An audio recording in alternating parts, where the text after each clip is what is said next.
چشام اگه بارونیه، دست تو بود ابرو آورد، غم تو دلم زندونیه، اخم تو بود خندموبرد. از این سیاه تر نمیشه، چشم تو نه قسمت من، عجیبه که بازم چشات به من حسودی میکنن. باید برم باید بری، اینجوری خیلی بهتره، قشنگ بودنت ولی نبودنت قشنگ تره.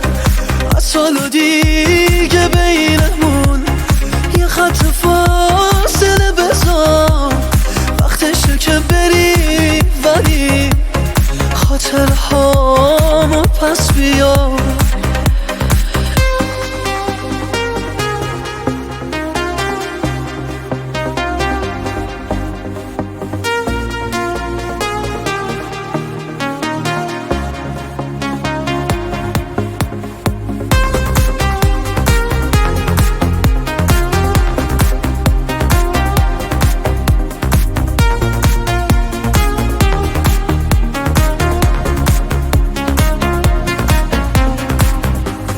عادت دوست داشتن تو، دستایی که مال منم، دل هایی که ازت نمیتونن دل بکنن.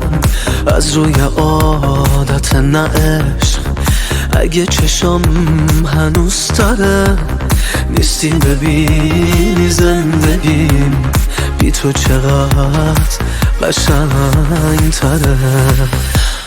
باید برم باید بری، اینجوری خیلی بهتره، قشنگ بودنت ولی نبودنت قشنگ تره.